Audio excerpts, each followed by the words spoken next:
Welcome to exam materials. आज है 11 जून 2022। 11 जून 2022 के जितने भी इंपॉर्टेंट क्वेश्चन बने हैं उनके बारे में आज हम जानेंगे। तो चलिए शुरू करते हैं। हमारा पहला प्रश्न, जून 2022 में किस राज्य में पहला राज्य महिला सम्मेलन आयोजित किया गया है? तो ये आयोजित किया गया है मेघालय में, यानी ऑप्शन नंबर सी हमारा सही हो जाएगा।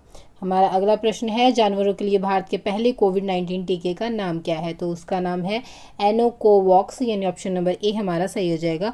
जानवरों के लिए भारत का पहला स्वदेशी रूप से विकसित कोविड-19 वैक्सीन एनोकोवैक्स केंद्रीय कृषि मंत्री नरेंद्र सिंह तोमर द्वारा लॉन्च किया गया है। जानवरों के लिए कोविड-19 वैक्सीन डेल्टा और ओमिक्रॉन वेरिएंट दोनों को बेअसर करता है। ये कुत्तों, शेरों, तेंदुओं और चूहों और खरगोशों के लिए सुरक्षित है। हमारा अगला प्रश्न है, जून 2022 में सोनी के पूर्व सीईओ नोबुयुकी इदोई का निधन हो गया है। सोनी कॉर्पोरेशन किस देश से संबंधित है? तो ये संबंधित है जापान, यानी ऑप्शन नंबर सी हमारा सही हो जाएगा। जापान के सोनी कॉर्पोरेशन के पूर्व सीईओ नोबुयुकी इदोई का जून 2022 में निधन हो गया है। उन्होंने 1998 से 2005 तक एक सीईओ के रूप में सोनी का नेतृत्व किया है। डिजिटल और मनोरंजन व्यवसाय में अपनी वृद्धि को और आगे बढ़ाया है। इदी ने डिजिटल ड्रीम किड्स के नारे के तहत सोनी के डिजिटल संचालन को आगे बढ़ाया है और उन्होंने सोनी के वैश्विक विस्तार को भी तेज किया है, जिसमें कि प्लेस्टेशन वीडियो गेम व्यवसाय और सोनी का विशाल मनोरंजन साम्राज्य शामिल है, जिसमें संगीत और फिल्में शामिल हैं। उन्हें 1995 में राष्ट्रपति नियुक्त किया गया था और उन्हें वायो लैपटॉप जैसे हिट उत्पादों के पीछे होने का श्रेय दिया जाता है।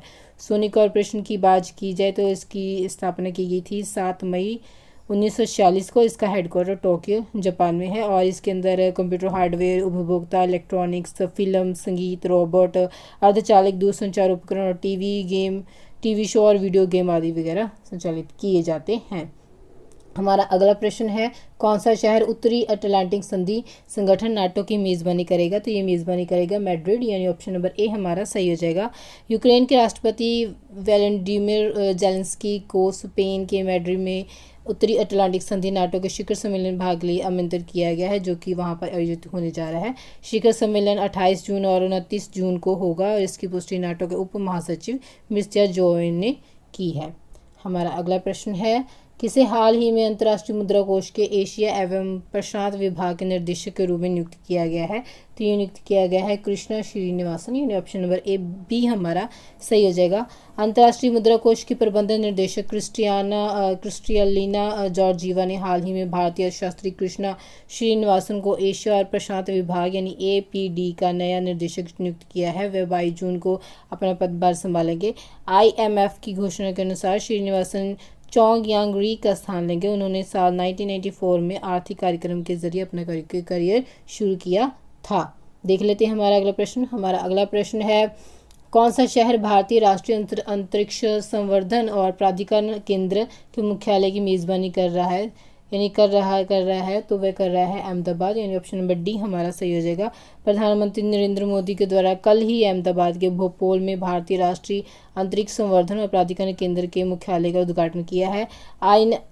इन स्पेस अंतरिक्ष गतिविधियों की अनुमति देने और गैर सरकारी निजी संस्थाओं द्वारा अंतरिक्ष स्वामित्व वाली सुविधाओं के निर्माण का उपयोग करने और क्षेत्र में अधिक से अधिक निजी भागीदारी सुनिश्चित करने के तहत अंतरिक्ष विभाग में एक स्वतंत्र नोडल एजेंसी है। हमारा अगला प्रश्न है, संयुक्त राष्ट्र ने किस देश को 4 महीने की अवधि में लगभग $48 मिलियन की मानवीय सहायता प्रदान करने की योजना बनाई है? तो ये योजना बनाई गई है श्रीलंका के लिए, यानी ऑप्शन नंबर डी हमारा सही हो जाएगा। संयुक्त राष्ट्र ने श्रीलंका को 4 महीने की अवधि में लगभग $48 मिलियन की मानवीय सहायता प्रदान करने की योजना बनाई है। श्रीलंका को अगले 6 महीनों के लिए देश को बचाए रखने के लिए $6 बिलियन की आवश्यकता है, जिसमें कहा गया कि दैनिक जीवन सुनिश्चित करने के लिए उन्हें $5 बिलियन की आवश्यकता है। श्रीलंका तो ये कि लगभग दिवालिया हो चुका है, जिसने अपने विदेशी ऋणों का पुनर्भुगतान निलंबित कर दिया है।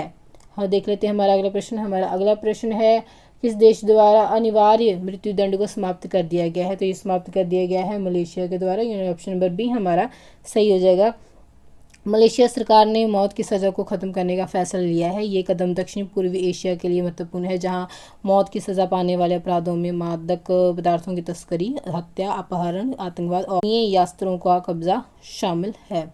हमारा अगला प्रश्न है, ग्लोबल एसडीजी पायनियर के रूप में मान्यता प्राप्त करने वाले पहले भारतीय कौन बने हैं? तो वे बने हैं रामकृष्ण मुकाविली, यानी ऑप्शन नंबर बी हमारा सही हो जाएगा।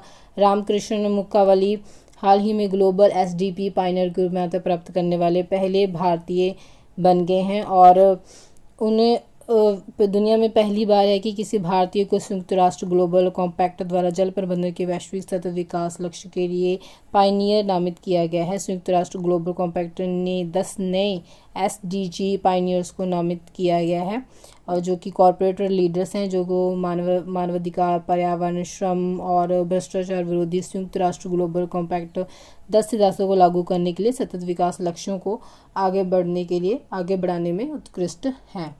देख लेते हैं हमारा अगला प्रश्न है फियरलेस गवर्नेंस पुस्तक के लेखक कौन है? तो वे इसके लेखक है किरण बेदी, यानी ऑप्शन नंबर बी हमारा सही हो जाएगा।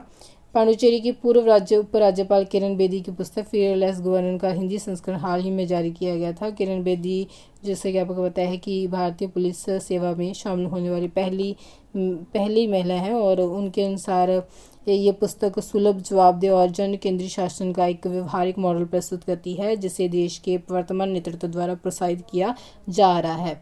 तो फ्रेंड्स, ये थे आज के कुछ महत्वपूर्ण करंट अफेयर्स। अगर आपको वीडियो अच्छी लगी तो आप इसे लाइक और शेयर करें। अगर आप चैनल पर नए हैं तो चैनल को सब्सक्राइब करें।